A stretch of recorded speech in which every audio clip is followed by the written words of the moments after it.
రేవంత్ రెడ్డి గారిని మనందరిని ఉద్దేశించి మాట్లాడవలసిందిగా రిక్వెస్ట్ చేస్తున్నాం. Sir, your kind words please.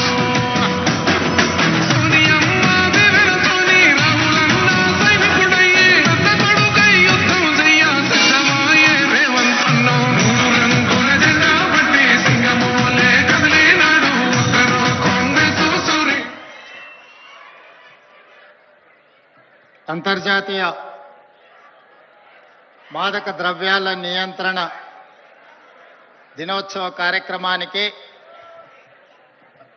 నాతో పాటు ముఖ్య అతిథులుగా యువ మిత్రులు, ఫిల్మ్ ఇండస్ట్రీలో ఒక నూతన శకాన్ని ప్రారంభించిన రామ్ చరణ్ గారు,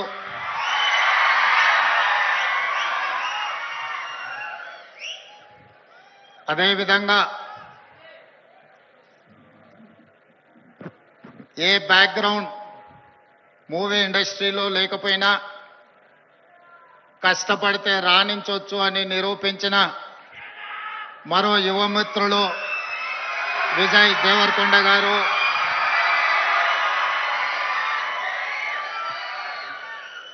సహచర మంత్రివర్గ సభ్యులు అడ్లూరి లక్ష్మణ్ గారు, చేవెళ్ల పార్లమెంట్ సభ్యులు కొండ విశ్వేశ్వరరెడ్డి గారు, రాజ్యసభ సభ్యులు Anil Kumar Yadav garu, film development corporation chairman Venkataramana Reddy, మనందరం గౌరవంగా పిలుచుకునే దిల్ రాజు గారు, అదేవిధంగా Telangana police department DGP Jitender garu, Telangana anti narcotics bureau DG Sandeep Shandilya garu, ఇతర పోలీస్ ఉన్నతాధికారులు, డ్రగ్స్ మహమ్మారిని నియంత్రించాలి అని, స్పోర్ట్స్ని ఆదర్శంగా తీసుకోవాలని మీ అందరినీ ప్రభావితం చేయాలని విచ్చేసిన పుల్లెల గోపీచంద్ గారు, అదేవిధంగా ఈ కార్యక్రమంలో పాల్గొన్న కవులు, కళాకారులు, వందలాది మా యువమిత్రులందరికీ కూడా మనస్ఫూర్తిగా తెలంగాణ రాష్ట్ర ముఖ్యమంత్రిగా స్వాగతం పలుకుతున్నా. మిత్రులారా, ఈ ప్రాంతానికి, ఈ ప్రజలకు ఒక గొప్ప చరిత్ర ఉన్నది. ఆనాటి కొమరం భీముడు, రామ్జీ గోండు నుంచి మొదలు పెడితే మలితరం తెలంగాణ ఉద్యమంలో నిజాంలకు, రజాకర్లకు వ్యతిరేకంగా పోరాటం చేసిన చాకలి ఐలమ్మ, దొడ్డి కొమరయ్య, అదేవిధంగా సర్దార్ సర్వాయి లాంటి పోరాట యోధులు ఈ తెలంగాణ ప్రాంతానికి ఒక స్ఫూర్తి. ఇంతకుముందు అక్కడ ఒక యువమిత్రుడు గుర్తు చేస్తున్నారు, మన్యం వీరుడు అల్లూరి సీతారామరాజు నుంచి మొదలు పెడితే నల్లమల వీరుడు కొమరం భీముడు వరకు ఈ ప్రాంతం ఒకనాడు జల్ జమీన్ జంగల్ కోసం పోరాటం చేస్తే మలితరంలో భూమి కోసం, భుక్తి కోసం, విముక్తి కోసం జరిగిన పోరాటాలు ఈ ప్రాంతంలో ఎక్కడ చూసినా మీకు కనిపిస్తాయి. ఇవాళ మీరు ఎక్కడికి వెళ్ళినా, అది ఆదిలాబాద్ కావచ్చు, వరంగల్ కావచ్చు, నల్లగొండ కావచ్చు, లేదా నల్లమల అడవి కావచ్చు, మన ప్రాంతం, మన ప్రజలు ఒక పోరాటానికి స్ఫూర్తినిచ్చిన వాళ్ళు. ఆ పోరాట స్ఫూర్తి నుంచి వచ్చిన ఉద్యమమే తెలంగాణ ఉద్యమం. ఈ తెలంగాణ ఉద్యమం ఆనాడు విద్యార్థుల నుంచి మొదలై తెలంగాణ రాష్ట్రాన్ని సాధించే వరకు విశ్రమించలేదు. ఆనాటి యూనివర్సిటీలు, కళాశాలలు ఉద్యమ వేదికలై ఉస్మానియా యూనివర్సిటీ, కాకతీయ యూనివర్సిటీల నుంచి మొదలు పెడితే తెలంగాణ నలుమూలల 4 కోట్ల మంది తెలంగాణ ఉద్యమంలో ముందు బాగానే నిలబడి దేశానికే కాదు ప్రపంచానికి ఒక స్ఫూర్తినిచ్చి మేము అనుకున్న ఆకాంక్ష నెరవేర్చుకునే వరకు మేము విశ్రమించము, మా రాష్ట్రాన్ని మేము సాధించుకుంటాము అని చెప్పి ఒక ఉద్యమ స్ఫూర్తిని నింపి ఇవాళ తెలంగాణ రాష్ట్రాన్ని సాధించుకొని 11 సంవత్సరాలు పూర్తి చేసుకుంటున్న సందర్భంలో ఉద్యమ స్ఫూర్తితో ముందుకు వెళ్లాల్సిన తెలంగాణ రాష్ట్రం ఈరోజు డ్రగ్స్ మహమ్మారికి బలి అవుతున్నది అనంటే ఇది ఎంతో బాధపడవలసిన సందర్భము. మనందరం ఆలోచన చేయాల్సిన సందర్భం. మిత్రులారా, ఒకనాడు తెలంగాణ గడ్డ ఉద్యమాలకు వేదిక అయితే ఈనాడు ఇదే తెలంగాణ ప్రాంతం గంజాయికో డ్రగ్స్కో వేదికగా మారితే ఇది మనకు అవమానమా, ఇది మనకు ఆత్మగౌరవమా? ఒకసారి ఆలోచన చేయండి. అందుకే డిసెంబర్ 7, 2023 నాడు తెలంగాణ రాష్ట్ర 2వ ముఖ్యమంత్రిగా ప్రమాణ స్వీకారం చేసిన మరుక్షణం స్పష్టంగా చెప్పిన తెలంగాణ గడ్డ మీద గంజాయి కాదు కదా, గడ్డి పరకైనా మాదక ద్రవ్యాల వైపు ఆలోచన చేస్తే వాళ్ళ వెన్ను విరుస్తాము అని చెప్పి తెలంగాణ రాష్ట్ర ప్రభుత్వం స్పష్టంగా చెప్పింది. ఇవాళ మిత్రులారా, ఈ వేదిక మీద ఉన్న మేమెవ్వరం పెద్ద పెద్ద బ్యాక్గ్రౌండ్ల నుంచి వచ్చిన వాళ్ళం కాదు. చరణ్ కు బ్యాక్గ్రౌండ్ ఉంది, కానీ చరణ్ ని ప్రభావితం చేసిన చిరంజీవి గారు ఏ బ్యాక్గ్రౌండ్ లేకుండా కష్టపడి కింది నుంచి ఈరోజు దేశమే గర్వించదగ్గ ఒక్క మహానటుడుగా ఈరోజు ఒక్క మంచి మనిషిగా గుర్తింపు పొందిండు అనంటే దాదాపుగా 50 సంవత్సరాల నిరంతర శ్రమ, కఠోరమైన దీక్షతోని వాళ్ళు రాణించగలిగిన. వాళ్ళు కఠోరమైన కష్టాలను ఎదుర్కొని, కష్టాలు వచ్చినా, ఇబ్బందులు ఎదురైనా, అవమానాలకు లోనైనా ఏ రోజు కూడా బాధతో కుంగిపోలేదు. భయంతో మాదక ద్రవ్యాల వైపు లేకపోతే వ్యసనాల వైపు బానిసలు కాలేదు. నిటారుగా నిలబడి వాటిని ఎదుర్కొని ఈరోజు ప్రపంచానికే ఆదర్శంగా నిలబడే విధంగా ఈరోజు వాళ్ళు రాణించారు. మరి ఈనాడు మనమందరం ఆలోచన చేయాలి. ఉద్యమ స్ఫూర్తి అయిన తెలంగాణ రాష్ట్రం, ఉద్యమాలతోనే సాధించుకున్న తెలంగాణ రాష్ట్రంలో ఈరోజు పాఠశాలల నుంచి కళాశాలల వరకు, కళాశాలల నుంచి యూనివర్సిటీల వరకు విద్యార్థులు గంజాయి ప్రభావితానికో లేకపోతే డ్రగ్స్ మహమ్మారికి బలైపోతున్నారు అని అంటే మనందరం చూసుకుంటూ కూర్చుందామా? ఒకసారి ఆలోచన చేయండి. అందుకే మిత్రులారా, ఈరోజు ప్రపంచ దేశాలలో అత్యధిక జనాభా ఉన్న దేశం భారతదేశం. కానీ ఈరోజు మీరు ఆలోచన చేయండి, మొన్న జరిగిన ఒలింపిక్స్ క్రీడల్లో పుల్లెల గోపీచంద్ గారు తయారు చేసిన వాళ్ళు కాస్తో కూస్తో మెడల్స్ సాధించి, సానియా మిర్జా కావచ్చు, లేకపోతే పివి సింధు కావచ్చు, లేదా నిఖత్ జరీన్ కావచ్చు, లేకపోతే సిరాజుద్దీన్ కావచ్చు, వీళ్ళు క్రీడలలో రాణించి ఈ దేశ ప్రతిష్టను కాపాడారు. ఒకవైపు 140 కోట్ల జనాభా ఉన్న భారతదేశం ఒలింపిక్స్ లో ఒక్క గోల్డ్ మెడల్ సాధించలేదు అని అంటే ఇది ప్రపంచంలో మనకు అవమానం కాదా? ఒక్కసారి ఆలోచన చేయండి.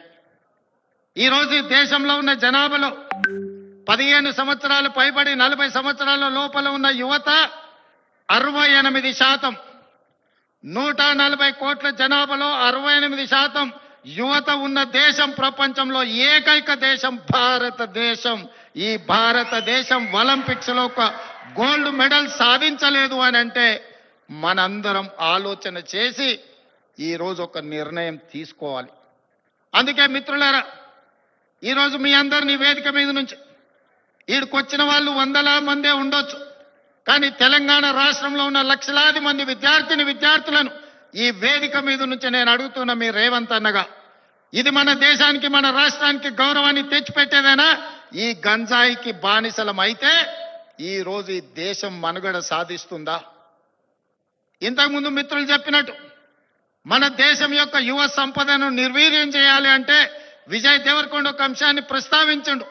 ప్రపంచ దేశాల ఆర్థిక వ్యవస్థను అధిగమించి సాంకేతికంగా అన్ని రకాలుగా ఈ దేశం ముందుకు వెళ్తే ఈ దేశాన్ని ఇంకా ఎదుర్కోలేము అన్నవాళ్ళు ఏదో రకంగా మనల్ని దెబ్బతీయాలని చూస్తారు. ఆ దెబ్బతీయడానికి ఒకరు యుద్ధం ఎన్నుకోవచ్చు, ఇంకొకరు కోవిడ్ ఎన్నుకోవచ్చు, ఇంకొకరు గంజాయి లేదా డ్రగ్స్ ఎన్నుకోవచ్చు. శత్రులు ఏమైతే కోరుకుంటున్నారో, ఏ ఆలోచనతో ఈ దేశాన్ని నిర్వీర్యం చేయాలనుకుంటున్నారో అందులో మనం భాగస్వాములం అవుదామా? వాటిని ఎదుర్కొని నిటారుగా నిలబడదామా? ఈరోజు ఆలోచన చేయండి మిత్రులారా. ఇవాళ పంజాబ్ హర్యానా ప్రాంతాలలో, దేశ సరిహద్దు ప్రాంతాలలో దేశ రక్షణకు ఉక్కు కవచంగా నిలబడ్డ పంజాబ్ రాష్ట్రం, పోరాటాలకు దేశ స్వాతంత్రంలో అగ్రభాగాన నిలబడ్డ పంజాబ్ ఈరోజు డ్రగ్స్ మహమ్మారిలో కొట్టుకుపోతుంది. ఇవాళ పంజాబ్ రాష్ట్రం నిర్వీర్యమైంది.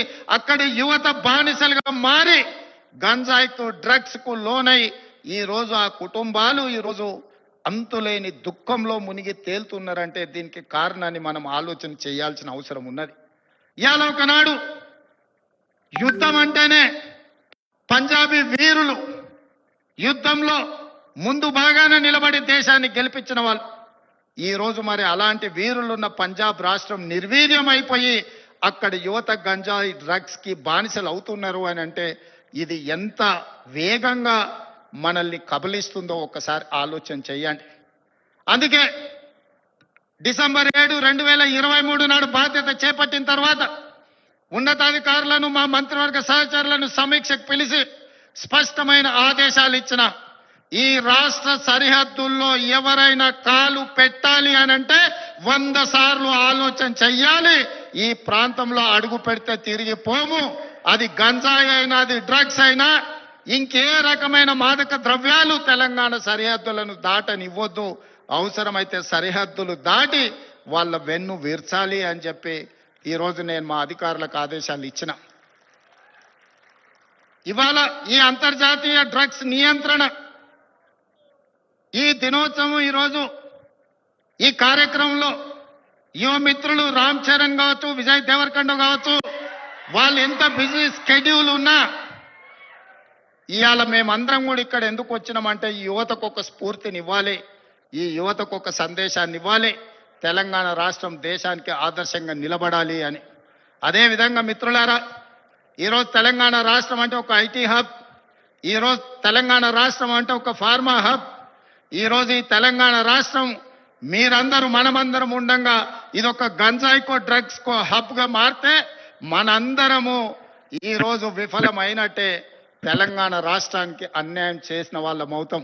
అందుకే ఈరోజు ఏ పాలసీ లేని తెలంగాణ రాష్ట్రానికి స్పోర్ట్స్ పాలసీని తీసుకొచ్చినాం. యువతను సరైన మార్గంలో పెట్టాలి, వాళ్ళకు అవకాశాలు కల్పించాలి, వాళ్ళని అభివృద్ధి పదం వైపు నడిపించాలి. అందుకే నూతన విధానం ద్వారా యంగ్ ఇండియా స్కిల్స్ యూనివర్సిటీని తీసుకొచ్చినాం. ఈరోజు ప్రతి సంవత్సరం 1,10,000 మంది ఇంజనీరింగ్ విద్యార్థులు గ్రాడ్యుయేట్స్ అవుతుంటే 1,10,000 మందికి ఇంజనీరింగ్ పట్టాలు ఇస్తున్నాం. కానీ వాళ్ళకి సరైన సాంకేతిక పరిజ్ఞానాన్ని, సరైన అనుభవాన్ని మనం అందించలేకపోతున్నాం. అందుకే ఒక పక్కన డిమాండ్ ఉంది, ఇంకొక పక్కన సప్లై ఉంది. కానీ డిమాండ్ సప్లై మధ్యలో there is an gap between demand and supply. అందుకే ఈరోజు ఆ డిమాండ్ అండ్ సప్లైని బ్యాలెన్స్ చేయడానికి యంగ్ ఇండియా స్కిల్స్ యూనివర్సిటీని ఈ రాష్ట్రంలో ఉన్న యువకులకు సాంకేతిక నైపుణ్యాన్ని నేర్పించి ప్రపంచ దేశాలను శాసించే విధంగా మన యువతకు శిక్షణ ఇవ్వాలి అని ఈరోజు యంగ్ ఇండియా స్కిల్స్ యూనివర్సిటీని ప్రారంభించుకున్నాం. అదేవిధంగా ఒలింపిక్స్ చూసిన తర్వాత నేను కొన్ని దేశాలు వెళ్ళొచ్చిన. సౌత్ కొరియా 4 అంటే ఒక హైదరాబాద్ జనాభా ఎంత ఉంటుందో అంత జనాభా ఉన్న ప్రాంతంలో ఈరోజు ఒలింపిక్స్ లో 32 మెడల్స్ వచ్చినాయి. 32 గోల్డ్ మెడల్స్ లో ఒకే ఒక సౌత్ కొరియన్ స్పోర్ట్స్ యూనివర్సిటీ అని ఒక 30 ఎకరాలలో ఉన్న యూనివర్సిటీలో 16 గోల్డ్ మెడల్స్ వచ్చినాయి. 16 గోల్డ్ మెడల్స్ లో ఒక అమ్మాయికి 3 గోల్డ్ మెడల్స్ ఒలింపిక్స్ లో సాధించింది. సౌత్ కొరియాలో ఒక అమ్మాయి 3 గోల్డ్ మెడల్స్ సాధిస్తే 140 కోట్ల జనాభా ఉన్న భారతదేశం ఒక గోల్డ్ మెడల్ సాధించలేదంటే ఆ దేశంలో ఉన్న ఒక అమ్మాయితో 140 కోట్ల మంది మనం పోటీ పడలేకపోతున్నాము అని అంటే ఇది ఆలోచన చెయ్యాలి. అందుకే ఈరోజు వీటన్నిటిని చూసినాం. ఆస్ట్రేలియన్ యూనివర్సిటీ, సౌత్ కొరియన్ యూనివర్సిటీలతోని ఒప్పందాలు చేసి అక్కడి నుంచి కోచ్లను, అక్కడి నుంచి నిపుణులను రప్పించి తెలంగాణను ఒక స్పోర్ట్స్ హబ్గా తీర్చిదిద్దాలి అని యంగ్ ఇండియా స్పోర్ట్స్ యూనివర్సిటీని ఈ మధ్యనే మనం పాలసీని అడాప్ట్ చేసుకున్నాం. రాబోయే రోజుల్లో తెలంగాణ రాష్ట్రం అంటే ప్రపంచ దేశాలు క్రీడల శిక్షణ ఇవ్వడానికి హైదరాబాదు నగరానికి వెళ్ళాలి అనే విధంగా దీన్ని అభివృద్ధి పదం వైపు నడిపించాలని ఈరోజు స్పోర్ట్స్ పాలసీని తీసుకొచ్చినాం. అందుకే ఈరోజు మీరందరూ ఆలోచన చేయండి, మీరందరూ భాగస్వాములు కాండి. ఈ రాష్ట్రాన్ని బలంగా నిర్మించినప్పుడే ఈ దేశం బలపడుతుంది. ఈ దేశం బలపడ్డప్పుడే ప్రపంచ దేశాలతో పోటీ పడగలుగుతాం. ఈ రోజు మనం అందుకే తెలంగాణ రైజింగ్ 2047 అని ఒక విజన్ డాక్యుమెంట్ను, ఒక విజన్ ని మనం ఈరోజు తెచ్చుకోవాలని అనుకుంటున్నాం. ఈ విజన్ లో భాగంగా క్రీడలలో రాణించడమే కాదు, ఆర్థికంగా బలపడాలి. 10 సంవత్సరాలలో $1 ట్రిలియన్ ఎకానమీకి రీచ్ అవ్వాలి. 22 సంవత్సరాలలో $3 ట్రిలియన్ ఎకానమీకి తెలంగాణ రాష్ట్రాన్ని ముందుకు తీసుకువెళ్ళాలి అని చెప్పి ఈ రోజు తెలంగాణ రైజింగ్ 2047 విజన్ డాక్యుమెంట్ని మనం ప్రణాళిక చేసుకుంటున్నాం. అందుకే రాష్ట్ర ప్రభుత్వం అన్ని రకాలుగా తెలంగాణ రాష్ట్రంలో ఉండే యువతకు శిక్షణ ఇవ్వాలి, అవకాశాలు కల్పించాలి. భవిష్యత్తులో మీరు గొప్ప వాళ్ళు కావాలి అని నేను ఈ వేదిక మీద నుంచి కోరుకుంటున్నా. మీకందరికీ తెలియాల్సింది, చరణ్ స్కూల్కి వెళ్ళేటప్పుడు నాకు తెలుసు, ఆ రోజు నేను అనుకున్న చరణ్ రాణించాలి అని. ఈరోజు నేను గర్వంగా ఫీల్ అవుతున్నా. నా కళ్ళ ముందల్లే స్కూల్ నుంచి కాలేజ్, కాలేజ్ నుంచి రియల్ లైఫ్ నుంచి రియల్ స్టార్ లాగా ఫిల్మ్ ఇండస్ట్రీలో రాణించి ఈరోజు RRR ద్వారా ఆస్కార్ అవార్డుని సాధించి దేశానికి ఒక గౌరవాన్ని తెచ్చిపెట్టాడు. అది అంత ఆశామాసిగా వారు సాధించిన విజయం కాదు. చిరంజీవి గారి పేరుంటే మనందరం మన ఇళ్లలో జరిగే ఫంక్షన్లకు ఆహ్వానిస్తాం, కానీ ఆస్కార్ అవార్డు మనం ఇయ్యలేం. కష్టపడ్డాడు కాబట్టి, రాణించుండు కాబట్టి ఈరోజు ప్రపంచమే ఆస్కార్ అవార్డు ఇచ్చే ఒక యువమిత్రుణ్ణి గౌరవించింది. మరి దానికి కారణం కఠోరమైన దీక్ష, పట్టుదలతో ఆ రంగంలో రాణించడం. అందుకే మీ అందరికీ ఈరోజు సినిమాలలో వాళ్ళు పోషించే పాత్రలు కాదు, రియల్ వాళ్ళ లైఫ్ని ఆదర్శంగా తీసుకోండి. వాళ్ళు ఎంత కష్టపడితే ఇక్కడికి చేరుకొని ఉండొచ్చు. విజయ్, నేను అప్పుడప్పుడు చెప్తా ఉంటా మీకు అందరికీ, నల్లమల అడవులో నుంచి నేను ఇంత దూరం వచ్చా. ఒక ZPTC, MLC, MLA, MP, Congress president, ముఖ్యమంత్రి 16 సంవత్సరాలల్లా ఒక్కొక్క అడుగేసుకుంటూ 2016లో నేను మొదలుపెట్టిన ప్రయాణం 2023 తెలంగాణ రాష్ట్రానికి ముఖ్యమంత్రిగా ఈరోజు బాధ్యత చేపట్టిన. అదే నల్లమల అడవి నుంచి వచ్చిన వాడు విజయ్ దేవరకొండ. మా పక్క ఊరు పాలమూరు నుంచి ఈరోజు మీ అందరి అభిమానాన్ని సాధించిందంటే కష్టం లేకుండా, కమిట్మెంట్ లేకుంటే ఇంత దూరం రారు. వాళ్ళ నిజ జీవితాలను ఆదర్శంగా తీసుకోండి. వాళ్ళు సినిమాలలో పోషించిన కొన్ని పాత్రలు పాజిటివ్ ఉండొచ్చు, నెగటివ్ ఉండొచ్చు, అవి కాదు మనకు ఆదర్శం. ఈరోజు రాణించాలి అంటే కష్టపడాలి, కష్టపడాలి అంటే కమిట్మెంట్ ఉండాలి. అందుకే ఈరోజు స్కూళ్ళలో, కాలేజీలో ఎక్కడైనా ఈ మాదక ద్రవ్యాలకు సంబంధించిన సమాచారం ఉంటే పోలీసులకు మీరే చేరవేయండి.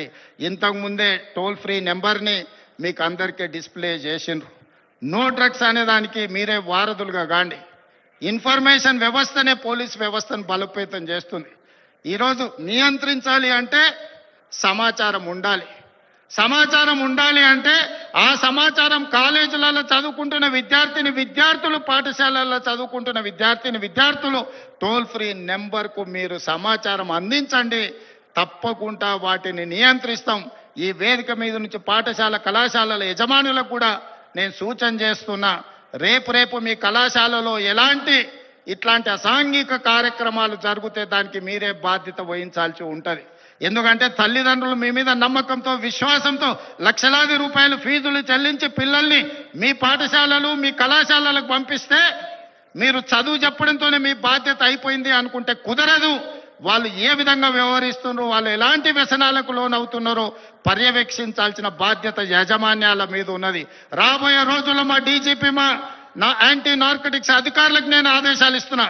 ఏ కళాశాల, ఏ స్కూలు ప్రాంగణంలో ఎక్కడైనా గంజాయి, డ్రగ్స్ ఆనవాళ్లు దొరికితే యాజమాన్యాలను కూడా కేసుల్లో పెట్టండి. వాళ్ళ బాధ్యత. మనము నమ్మి మన పిల్లల్ని వాళ్ళ స్కూళ్ళకు, వాళ్ళ కాలేజీలకు పంపిస్తే లక్షలాది రూపాయల ఫీజులు కడితే వాళ్ళను పర్యవేక్షించకుండా, బాధ్యత తీసుకోకుండా ఫీజులు తీసుకుంటాం కానీ బాధ్యత తీసుకోము అంటే కుదరదు.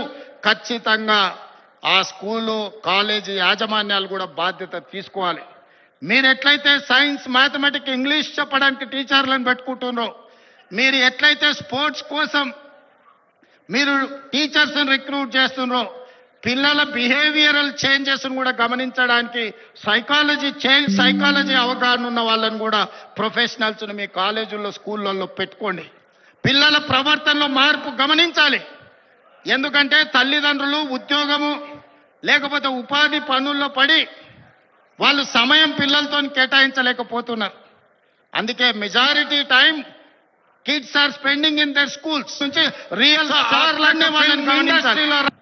వాళ్ళ ప్రవర్తనలో కానీ వాళ్ళ ఆలోచనలో కానీ వాళ్ళ వ్యవహార శైలిలో మార్పును ఈ రోజు నేను గర్వంగా ఫీల్ అవుతున్నా. స్కూల్ నుంచి కాలేజ్ నుంచి రియల్ లైఫ్ స్కూల్ యాజమాన్యులకు టీచర్లకు కూడా నా సూచన, మీ బాధ్యత అది, మీ సోషల్ రెస్పాన్సిబిలిటీ. మీరు ఖచ్చితంగా ఈ విషయంలో ప్రత్యేకమైన దృష్టి పెట్టాలి. రాబోయే రోజుల్లో గవర్నమెంట్ నుంచి కూడా నేను కలెక్టర్స్ అండ్ చీఫ్ సెక్రటరీ ఇతర అధికారులకు నేను ఆదేశాలు ఇస్తున్నా. ఈ పాఠశాల కళాశాలల యాజమాన్యులతోటి మీరు ఒక ప్రత్యేకమైన సమావేశం పెట్టండి, ఒక ఓరియంటేషన్ ఇవ్వండి, వాళ్ళకు ఒక అవగాహన కల్పించండి. యాజమాన్యులకు కూడా వాళ్ళ బాధ్యతలను గుర్తు చేయండి. ఇది మీ బాధ్యత. మీ బడికి తల్లిదండ్రులను నమ్మి పిల్లల్ని పంపిస్తే పాఠశాలలే ఇవాళ రేపు గంజాయి చాక్లెట్లకు వేదికలు అవుతున్నాయి. విద్యార్థులకు నేను సూచన చేస్తున్నా, మీ స్కూల్ మీ కాలేజీల ముందర ఏవైతే కిరాణా కొట్లు ఉన్నాయో, కిరాణం కొట్టుల్లో చాక్లెట్లే కాదు గంజాయి చాక్లెట్లు అమ్మే సంస్కృతి స్లోగా తెలంగాణ రాష్ట్రంలో కనిపిస్తుంది. మీరు గమనించండి. అట్లాంటి వాతావరణం ఉంటే పోలీసులకు సమాచారాన్ని అందించండి. మనందరం అప్రమత్తంగా ఉన్నప్పుడే, మనందరం పోలీసింగ్ చేసినప్పుడే వీటిని నియంత్రించగలం. మనందరం మాకేం సంబంధం లేదు, తెలంగాణ రాష్ట్ర ముఖ్యమంత్రి గారి బాధ్యత లేకపోతే పోలీస్ డిపార్ట్మెంట్ బాధ్యత అని వదిలేస్తే ఈ సమాజానికి తీరని నష్టం జరుగుతుంది. ఒకనాడు ఉద్యమాల గడ్డ అయిన తెలంగాణ ఈరోజు గంజాయికి వేదిక కాకూడదనేదే నా ఆలోచన, నా విధానం. అందుకే మిత్రులారా, ఈ తెలంగాణని బలోపేతం చేసి అభివృద్ధి పదం వైపు నడిపించాలి అంటే మీరందరూ సహకరించాలి. మీరు మేము మనం కలిస్తేనే ఒక ఆరోగ్యవంతమైన తెలంగాణ, ఒక అభివృద్ధి చెందిన తెలంగాణ, ఒక ప్రపంచానికి ఆదర్శంగా నిలబడే తెలంగాణను తీర్చిదిద్దుకుందాం. పదే పదే మిత్రులు అంటుంటారు మనం బెంగళూరుతో పోటీ పడుతున్నాం, ముంబై ఢిల్లీతో. బెంగళూరు ముంబై ఢిల్లీ చెన్నై కాదు మన టార్గెట్ న్యూయార్క్, టోక్యో, సౌత్ కొరియాతో పోటీ పడాలి. ఇలా ప్రపంచంతో పోటీ పడే శక్తి యుక్తి యువత మన రాష్ట్రం మన దేశంలో ఉన్నది. అందుకే మీరు మేము మన అందరం కలిసి ముందుకు వెళ్దాం. ఈ తెలంగాణ యాంటీ నార్కటిక్స్ బ్యూరోని ఇక ముందు ఈగల్ అని పిలువదలుచుకున్నాం. ఈగల్ గురించి మీకు తెలుసు కదా, 20-30 వేల అడుగుల పైన ఆకాశంలో ఉన్న కింద నేల మీద ఉన్న తన టార్గెట్ను నిశితమైన దృష్టితోని చూస్తుంది. Eagle success ratio 100%. Target reach అవ్వడం అంటే ఈగల్ను చూసే నేర్చుకోవాలి.